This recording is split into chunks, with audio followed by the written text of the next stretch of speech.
sehat walafiat dan dapat mengikuti pembelajaran dengan semangat. Pembelajaran hari ini kita akan membahas tentang pengolahan serealia dengan submateri, mengidentifikasi dan menunjukkan serealia untuk satuan produksi, yaitu produk rerotian. Tujuan pembelajaran: setelah mempelajari materi pengolahan serealia, peserta didik diharapkan mampu untuk melakukan produksi hasil olahan serealia sesuai kriteria produk yang ditetapkan dengan tepat. Sebelum Ibu menjelaskan lebih jauh tentang serealia, ada yang tahu apa itu serealia? Serealia atau sering disebut sereal atau biji-bijian adalah tanaman yang berasal dari suku rumput-rumputan dan diambil biji atau bulirnya sebagai sumber karbohidrat. Adapun jenis serealia yang sering tumbuh di Indonesia adalah padi, gandum, jagung, dan sorghum. Ada beberapa produk olahan dari serealia, diantaranya produk rerotian, roti manis dan donat, dodol ketan, dan tapai ketan. Produksi pengolahan serealia salah satunya adalah produk rerotian. Apa saja contoh dari produk rerotian?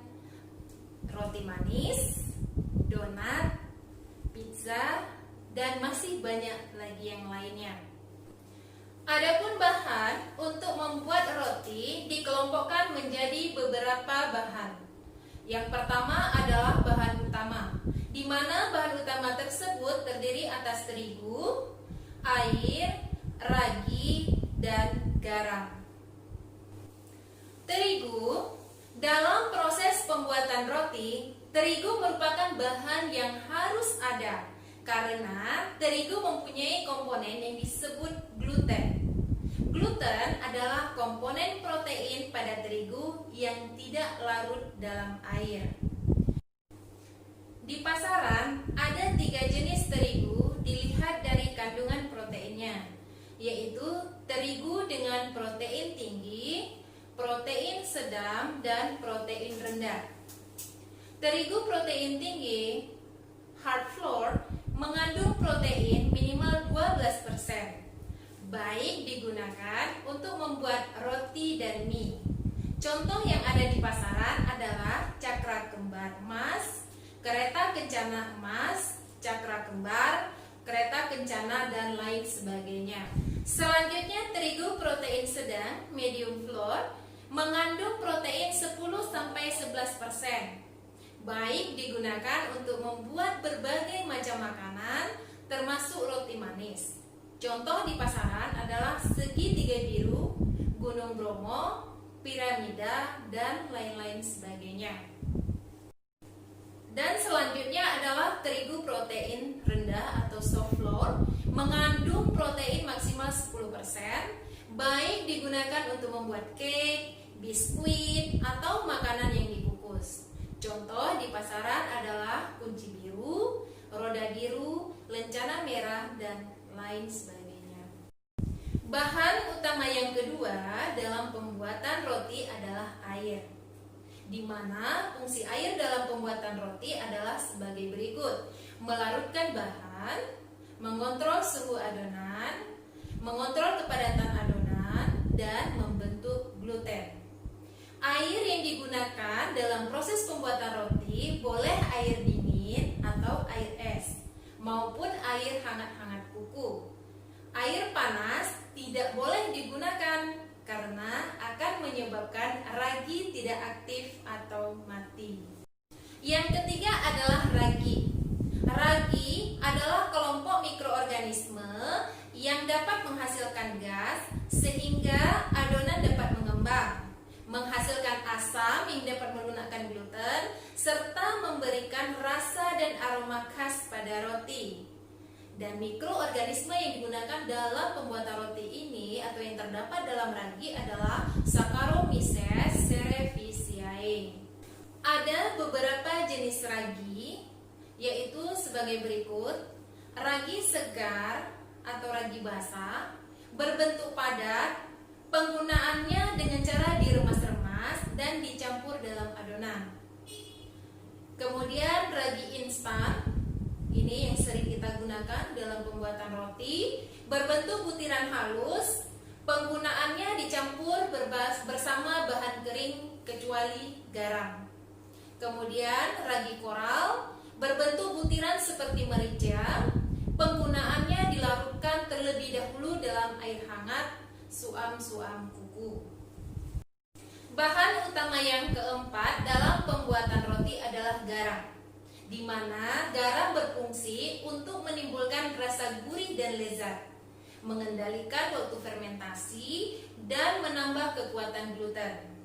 Garam yang baik digunakan dalam pembuatan roti adalah garam yang halus, kering, tidak menggumpal, bersih, dan mudah larut dalam air.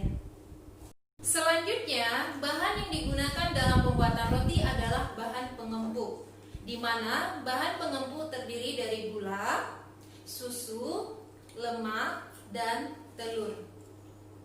Yang pertama, gula. Gula merupakan sumber makanan dan energi bagi ragi.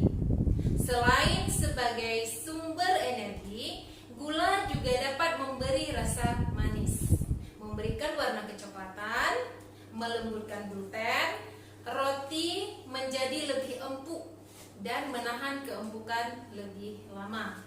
Yang kedua adalah susu. Susu yang digunakan berupa susu bubuk maupun susu cair. Untuk produsen roti lebih baik menggunakan susu bubuk karena mempunyai daya simpan yang lebih lama dan tempat penyimpanannya lebih kecil. Susu bubuk dapat menambah daya absorpsi atau daya serap air. Susu yang digunakan susu skim yang kadar lemak susunya berkisar 1% atau full cream yang lemak susunya sekitar 29%. Yang ketiga adalah lemak. Lemak berfungsi sebagai pelumas untuk pengembangan sel yang akan memperbaiki tekstur daripada roti, memudahkan pemotongan roti, dan melembutkan serat roti.